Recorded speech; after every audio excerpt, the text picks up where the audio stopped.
আমার প্রেডিকশন আমার কাছে মনে হয় বাংলাদেশ আজকে জিতবে।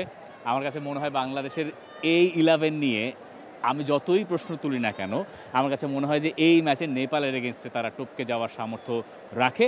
সাধারণত এরকম ঘটনা একটু কমই ঘটে, তাই না? যে নেপালের একটা দেশের 5 জন ফুটবলার বাংলাদেশ প্রিমিয়ার লিগে খেলছে।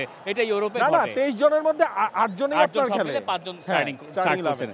তো এটা সাধারণত ইউরোপে ঘটে যে ঠিক আছে একটা ইংল্যান্ড ভার্সেস স্পেনের খেলা দেখা গেল অনেক স্পেনের ফুটবলার ইংল্যান্ডে লিগ খেলেন অথবা জুড বেলিংহাম রিয়াল মাদ্রিদে খেলেন, মানে ঘটে এরকম। কিন্তু এইটা একটু আনইউজুয়াল বাংলাদেশের বা সাউথ এশিয়ান ডেমোগ্রাফি চিন্তা করলে ফুটবলের, আর সেখান থেকে একটু আলাদা। এই কারণে এই ম্যাচটা আসলে খুবই সতর্কতার ম্যাচ। সতর্কতার ম্যাচ কী কারণে?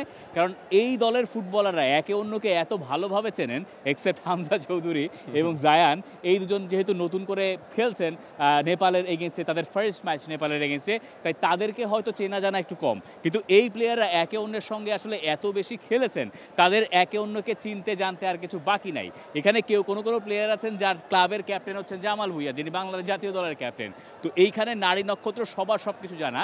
এই কারণে ম্যাচের কোনো একটা জায়গায় আমরা এরকমও দেখতে পারি যে একটু রক্ষণশীল ফুটবল, মানে যেহেতু সবাই সব কিছু জানেন তাই উইক লিঙ্কটা খুঁজে বের করা হয়তো শুরুর দিকে একটু সমস্যা হতে পারে দুই দলের জন্য। এবং এই জায়গায় যদি তৌসিফ আপনিও একটু খেয়াল করেন, সেই জায়গাটা আপনি দেখেন এই অঞ্জন বিষ্টা যখন তিনি বাংলাদেশে খেলছেন, বাংলাদেশ তার খুব পছন্দের একটা প্রতিপক্ষ, সেটা আমরা জানি। তার ক্যারিয়ারের 13 গোলের মধ্যে 4টা গোলই তিনি বাংলাদেশের এগেনস্টে আসলে করেছেন শেষ 5 দেখার মধ্যেই।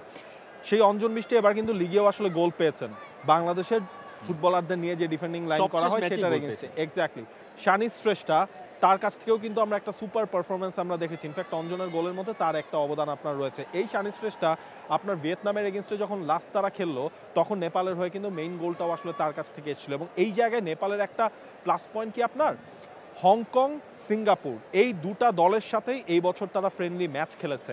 তারা আপনার কম্পিটিটিভ ম্যাচের হিসেবে আপনার হেরেছে লাওসের কাছে, তারা হেরেছে ভিয়েতনামের কাছে, কিন্তু আপনার কাছে মনে রাখতে হবে সিঙ্গাপুরকে তারা হারিয়ে দিয়েছিল, হংকংয়ের সাথে তারা ড্র করেছিল। সুতরাং বাংলাদেশের জন্য আসলে এটা মোটেও সহজ একটা কাজ হবে না যে নেপালকে ডেকে এনে ইন্ডিয়া ম্যাচের আগে নেপালকে হারিয়ে দিয়ে আমি হাইপ তুলে দিলাম।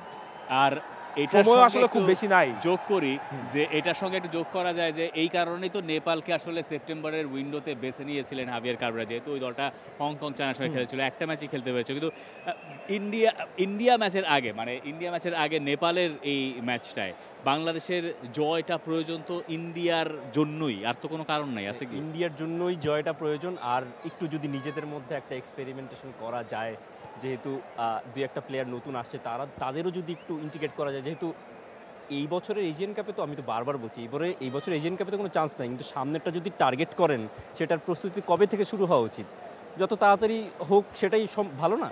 অবশ্যই সেটাই। তাহলে আপনি প্রেডিকশনটা দিয়ে আপনার কথাটা আসলে আমার প্রেডিকশন ম্যাচটা বাংলাদেশ জিতবে 1-0।